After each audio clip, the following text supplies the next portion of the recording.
മോസ്കോയിൽ നിങ്ങൾക്ക് ആക്രമണം നടത്താം, അത് കാരണം ഞങ്ങൾക്ക് യാതൊരു പ്രശ്നവും ഇല്ല, അല്ലെങ്കിൽ ഈ ഒരു യുദ്ധം അവസാനിപ്പിക്കുന്നതിന് മോസ്കോയിൽ ആക്രമണം നടത്തേണ്ട ഒരു പദ്ധതി നിങ്ങളുടെ പക്കൽ ഉണ്ടെങ്കിൽ അത് നടപ്പിലാക്കേണ്ട ഒരു അനുവാദം ഞങ്ങൾ നൽകി എന്ന രീതിയിലുള്ള വാർത്ത നമ്മൾ കഴിഞ്ഞ ഭാഗത്തിൽ അറിഞ്ഞതാണ്. എന്നാൽ ഇപ്പോൾ വീണ്ടും ട്രംപ് പറഞ്ഞിരിക്കുന്നത് ഇല്ലില്ല, അങ്ങനെയൊന്നും നിങ്ങൾ ചെയ്യാനേ പാടില്ല, ഞാൻ അങ്ങനെ പറഞ്ഞൊരു പ്രഷർ ക്രിയേറ്റ് ചെയ്തു എന്നതല്ലാതെ നേരിട്ട് മോസ്കോയിൽ ഒരു ആക്രമണം നടത്തിയാൽ അത് വേൾഡ് വാർ 3 ട്രിഗർ ചെയ്യുമെന്നുള്ളൊരു വാർത്ത പുറത്തുവിട്ടു. ഇതിനേക്കാൾ മറ്റൊരു പ്രധാനപ്പെട്ട ഒരു കാര്യം, യൂറോപ്യൻ യൂണിയനെ സംബന്ധിച്ചിടത്തോളം ഉക്രൈനിലേക്ക് പോകുന്ന സഹായം കൂടുതലായും ഇവരിൽ നിന്നാണ് ഇപ്പോൾ പോകുന്നത്. കാരണം എപ്പോഴാണോ ട്രംപ് അഡ്മിനിസ്ട്രേഷന്റെ ഭരണം ഉണ്ടായത് അപ്പോൾ തന്നെ ഉക്രൈനിലേക്ക് പോകുന്ന ഈ ഫണ്ട്സ് എല്ലാം യൂറോപ്യൻ യൂണിയനിലേക്ക് മാറുകയും 75% അവരിൽ നിന്നാണ് പോകുന്നത്. ബാക്കിയുള്ളത് അമേരിക്കയും മറ്റു രാജ്യങ്ങളും നൽകുന്നുണ്ട്. അങ്ങനെ പോകുന്ന ഫണ്ടിങ്ങിലും ഒരു വലിയ പ്രശ്നം എന്താണെന്ന് ചോദിച്ചാൽ, നേരിട്ട് യൂറോപ്പിന്റെ വെപ്പൺസ് ആയിരുന്നില്ല അവർ ഉക്രൈൻ നൽകിയിരുന്നത്. പണം കൊടുത്ത് അമേരിക്കയുടെ വെപ്പൺസ് വാങ്ങി ഉക്രൈൻ നൽകിക്കൊണ്ടിരിക്കുകയായിരുന്നു. അതിപ്പോ ബ്ലോക്ക് ചെയ്യുന്നതായി യൂറോപ്യൻ യൂണിയൻ ഒരു അറിയിപ്പ് നൽകി. ഇത് സംഭവിക്കുകയാണെങ്കിൽ യൂറോപ്യൻ വെപ്പൺ സെയിൽസിനെ അടിസ്ഥാനമാക്കി അമേരിക്കയ്ക്ക് ജനറേറ്റ് ആകുന്ന ആ ഒരു റവന്യൂ എന്നത് പകുതിയായി കുറയും. ഇതിനെക്കുറിച്ചെല്ലാം ഈ വീഡിയോയിലൂടെ വിശദമായി അറിയാം.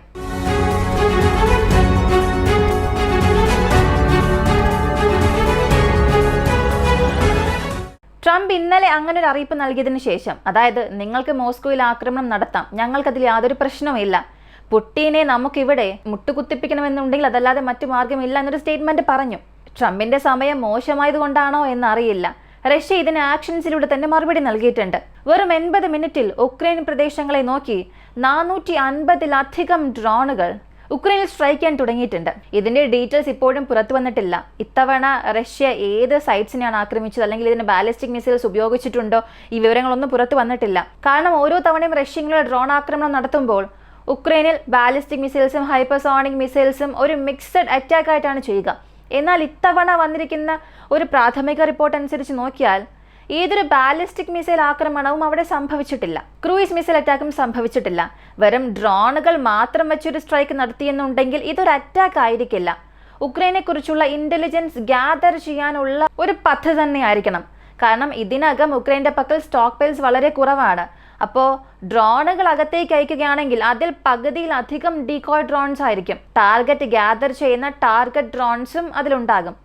അപ്പോൾ ആ പ്രദേശങ്ങളെ നോക്കി ഡ്രോൺസ് അയക്കുകയാണെങ്കിൽ അവിടെ ഏതെല്ലാം surface to air missile system activate ആകുന്നു, എവിടെയാണ് ഉക്രൈന്റെ പ്രധാനപ്പെട്ട മിലിറ്ററി ഇൻസ്റ്റാളേഷൻസ് എല്ലാം ഉള്ളത്, ഇതെല്ലാം ഒരു ടാർഗറ്റായി ഗ്യാദർ ചെയ്ത് ഡീറ്റെയിൽസ് കളക്ട് ചെയ്യാനായി മാത്രം ഇതിന് ട്രയൽസിന് വേണ്ടി അയച്ചതാണ്. അപ്പോൾ ഇതിന് പുറകിൽ ഒരു വലിയ അറ്റാക്ക് നടത്താനുള്ള പദ്ധതി റഷ്യയുടെ പക്കൽ ഉണ്ടാകും, അതിനുള്ള സാധ്യതയുണ്ട്.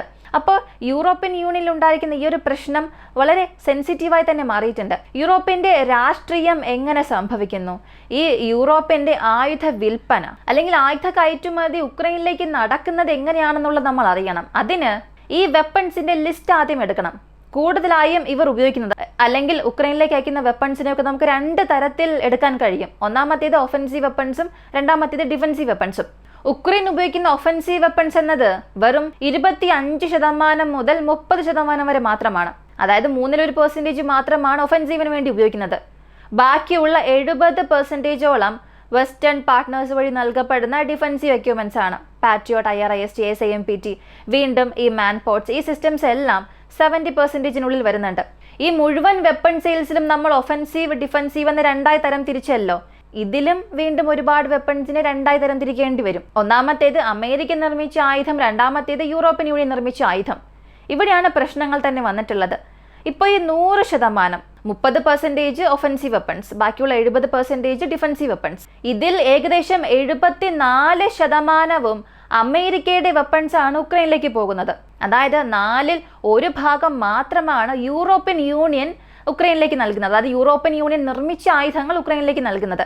യൂറോപ്യൻ യൂണിയൻ അത്രത്തോളം പവർഫുൾ ആണ്. ട്രംപ് പോലും ഇടയ്ക്ക് പറഞ്ഞിരുന്നു, ഇത് യൂറോപ്പിന്റെ പ്രശ്നമാണ്, യൂറോപ്പിന്റെ യുദ്ധമല്ലേ ഇത്, അപ്പോൾ പിന്നെ ഞങ്ങൾ എന്തിനാണ് ആവശ്യമില്ലാതെ ഇതിന്റെ ചിലവുകൾ ചെയ്യുന്നത്, ഈ കാര്യങ്ങളെല്ലാം യൂറോപ്പ് തന്നെ നോക്കിക്കൊള്ളും എന്നൊക്കെ ട്രംപ് പറഞ്ഞിരുന്നു. അപ്പോൾ പിന്നെ 1/4 മടങ്ങ് ആയുധം മാത്രമാണോ ഇവർ നൽകുന്നത്? അവർക്ക് വീണ്ടും വെപ്പൺസ് ഒക്കെ ബൂസ്റ്റപ്പ് ചെയ്യാമല്ലോ. ഇങ്ങനെയൊക്കെ നിങ്ങൾക്ക് ചോദ്യം വരണം. ഈ വരുന്ന വാർത്തകളൊക്കെ നോക്കുകയാണെങ്കിൽ യൂറോപ്യൻ യൂണിയൻ സഹായം ചെയ്തു, ഫ്രാൻസ് ട്രാൻസ്ഫർ ചെയ്തിട്ടുണ്ട്, ജർമ്മനിൽ നിന്നും ആയുധങ്ങൾ ഉക്രൈനിലേക്ക് പോയി എന്നൊക്കെ വരുന്നുണ്ടല്ലോ. അപ്പോൾ പിന്നെ അമേരിക്കയുടെ വെപ്പൺസ് എങ്ങനെ അവർ കൊടുത്തു എന്നുള്ളൊരു ചോദ്യം വരാം. അവിടെയാണ് നമ്മൾ അറിയേണ്ട ഒരു കാര്യമുള്ളത്. ഫ്രാൻസ്, UK, ജർമ്മനി ഈ 3 രാജ്യങ്ങളും ചേർന്ന് ഒരു പ്രധാനപ്പെട്ട അറിയിപ്പ് ഇപ്പോൾ കൊടുത്തിട്ടുണ്ട്. അമേരിക്ക അടുത്ത ചില ദിവസത്തിൽ വളരെ വേഗത്തിൽ തന്നെ ഉക്രൈനിലേക്കുള്ള എയ്ഡ് ഡെലിവറി ചെയ്തില്ലെങ്കിൽ, അല്ലെങ്കിൽ പാട്രിയോട്ട് ഉക്രൈന് നൽകുന്നതിൽ കാലതാമസം ഉണ്ടാവുകയാണെങ്കിൽ തീർച്ചയായും ഇതിനുശേഷം അമേരിക്കയുടെ വെപ്പൺസ് ഞങ്ങളുടെ ഡിഫൻസ് എയ്ഡിൽ ആഡ് ചെയ്യില്ല. ഇങ്ങനൊരു അറിയിപ്പാണ് കൊടുത്തത്. അങ്ങനെയാണെങ്കിൽ അമേരിക്കയുടെ വെപ്പൺസ് ഇല്ലെങ്കിൽ അവരെന്തായിരിക്കും ചെയ്യുക? അവരുടെ വെപ്പൺസ് തന്നെ അവർ കൊടുക്കുമോ എന്ന് ചോദിച്ചാൽ അതെ, അതായിരിക്കും ചെയ്യുക. ഇതിനു മുൻപ് തന്നെ അവർക്കത് ചെയ്യാമായിരുന്നല്ലോ. അതിലെന്താണ് പ്രശ്നം?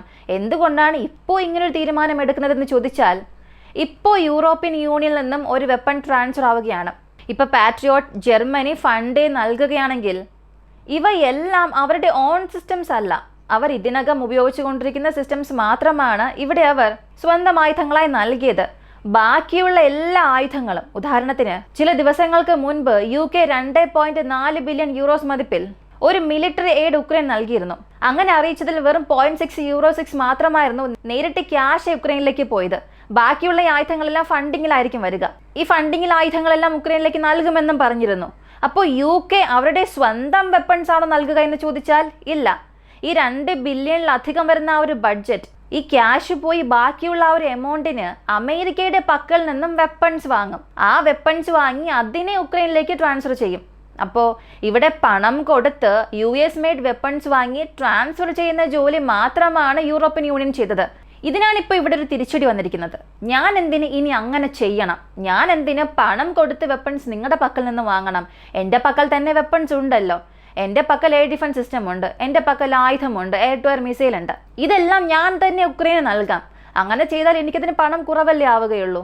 ഞാൻ നൽകുന്ന ഫണ്ടാണെങ്കിൽ പകുതിയിലേറെ കുറയുകയും ചെയ്യും. ചിലവുകളും വളരെ കുറവാണ്. കാരണം വെപ്പൺസ് എല്ലാം മാനുഫാക്ചർ ചെയ്യുന്നതും പ്രൊഡ്യൂസ് ചെയ്യുന്നതും എല്ലാം ഞങ്ങൾ തന്നെയാണ്. നിങ്ങളുടെ പക്കൽ നിന്നും വാങ്ങിയാൽ 1008 പ്രശ്നങ്ങളുമുണ്ട്, 1008 ടാക്സും ഉണ്ട്. ഈ ഇമ്പോർട്ട് ചെയ്യുന്നതിൽ പോലും പല ടാക്സുകളുണ്ട്. അപ്പോൾ ഈ പ്രശ്നങ്ങളുടെ ഒന്നും ആവശ്യം ഞങ്ങൾക്കില്ലല്ലോ. ഉക്രൈൻ്റെ യുദ്ധം യൂറോപ്യൻ യൂണിയന്റെ പ്രശ്നമാണ് എന്ന് നിങ്ങൾ എന്നാണോ പറഞ്ഞത് അന്ന് തന്നെ ഞങ്ങൾ ഈ തീരുമാനം എടുക്കേണ്ടതായിരുന്നു. എന്നാൽ ഇന്ന് വരെയും എടുക്കാതിരുന്നതിൻ്റെ കാരണം അമേരിക്കയെ ഡിപ്പെൻഡ് ചെയ്യുന്ന ഒരു അവസ്ഥ കാരണമാണ്. അപ്പോൾ യൂറോപ്യൻ യൂണിയനിൽ ഉണ്ടാകുന്ന ഈ ഒരു പ്രശ്നം എന്നത് ഞങ്ങളുടെ യൂറോപ്യൻ യൂണിയനിലെ ആയുധങ്ങൾ വെച്ച് തന്നെ ഞങ്ങൾ കൈകാര്യം ചെയ്തേക്കാം. അങ്ങനെ ഒരു അറിയിപ്പാണ് നൽകിയത്. സത്യത്തിൽ ഇത് ഒരു സ്ട്രാറ്റജിക്കൽ മൂവാണ്. ഇത് അമേരിക്കയെ ഒരല്പം കോർണർ ചെയ്യുന്നത് പോലെയാകും. കാരണം അമേരിക്ക സഹായമൊന്നും ചെയ്തില്ലെങ്കിൽ, ഒരു ഘട്ടത്തിന് ശേഷം ഉക്രൈൻ ആവശ്യമായ സഹായം വളരെ ഡിലേ ആവുകയാണെങ്കിൽ യൂറോപ്യൻ യൂണിയൻ വഴി റവന്യൂ ആകുന്ന വെപ്പൺസ് റവന്യൂ എന്നത് അമേരിക്കയ്ക്ക് പകുതിയിലേറെ കുറയും. അപ്പോൾ ഇത്രയും ദിവസം സംഭവിച്ചത് ഇങ്ങനെയായിരുന്നു. ഒരു രാജ്യം ഫണ്ടിങ് ചെയ്യുകയാണെങ്കിൽ നേരിട്ട് അവരുടെ രാജ്യത്തിന്റെ വെപ്പൺസ് നൽകുന്ന രീതിയിലുള്ളൊരു ബിൽ അനൗൺസ് ചെയ്തിട്ടില്ല. അമേരിക്കയുടെ വെപ്പൺസ് വാങ്ങി ഒരു രാജ്യത്തിന് നൽകുകയാണ്. അതിനുവേണ്ടിയാണ് ഇവർ പണം ചിലവാക്കിക്കൊണ്ടിരിക്കുന്നത്. യൂറോപ്യൻ യൂണിയനിലെ രാജ്യങ്ങൾക്ക് ഇതൊരു വലിയ പ്രശ്നമായി തന്നെ മാറി. ഹംഗേരിയൊക്കെ ഒരുപാട് പ്രതിഷേധം നടത്തി. ഞങ്ങളുടെ ടാക്സ് മണി എടുത്ത് നിങ്ങൾക്കിത് എങ്ങനെ നൽകാൻ സാധിക്കും? മറ്റ് രാജ്യങ്ങളുടെ വെപ്പൺസ് വാങ്ങി എങ്ങനെ നിങ്ങൾക്ക് ഉക്രൈൻ നൽകാൻ സാധിക്കുമെന്നൊക്കെ വലിയൊരു പ്രശ്നമുണ്ടായിരുന്നു. അപ്പോൾ ഇത്രയും നാൾ അമേരിക്കയ്ക്ക് സപ്പോർട്ടായിട്ടിരുന്ന യൂറോപ്യൻ യൂണിയൻ രാജ്യങ്ങൾ, പ്രധാനമായും ജർമ്മനി, ഫ്രാൻസ്, UK ഒക്കെ ഇങ്ങനൊരു തീരുമാനം എടുത്തു എന്നുണ്ടെങ്കിൽ അത് അമേരിക്കയ്ക്ക് നല്ല വാർത്തയല്ല. കാത്തിരുന്ന് കാണാം ട്രംപ് ഇതിനെ എങ്ങനെ കൗണ്ടർ ചെയ്യുന്നുവെന്ന്. ഇതിനിടയിൽ മറ്റൊരു പ്രധാനപ്പെട്ട കാര്യം സംഭവിച്ചത് ഇസ്രായേലിൽ ഇപ്പോൾ നടന്ന കാര്യമാണ്. ഇസ്രായേൽ വേണ്ടി ഇപ്പോൾ സിറിയയിൽ സ്ട്രൈക്ക് ചെയ്യാൻ തുടങ്ങിയിട്ടുണ്ട്.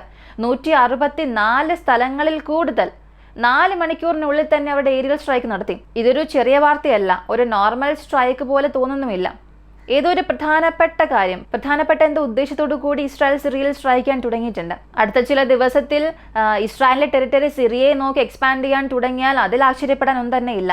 അത്രത്തോളം വലിയൊരു പദ്ധതി ഇസ്രായേൽ എന്തോ ഒരുക്കുന്നുണ്ട്. ഇതിനെക്കുറിച്ചുള്ള ഡാറ്റാസ് എല്ലാം കളക്ട് ചെയ്യുന്നുണ്ട്. എത്രയും പെട്ടെന്ന് വളരെ വിശദമായ ഒരു വീഡിയോ നമുക്ക് അറിയാൻ സാധിക്കും. ഈ ഒരു വീഡിയോയെക്കുറിച്ചുള്ള നിങ്ങളുടെ അഭിപ്രായം എന്താണെന്നുള്ളത് കമന്റിൽ പറയുക. കൂടുതൽ അപ്ഡേറ്റ്സിനായി വോയിസ് ഓഫ് വിക്ക് നമ്മുടെ ചാനൽ സബ്സ്ക്രൈബ് ചെയ്യുക. മറ്റൊരു വീഡിയോയുമായി വീണ്ടും കാണാം.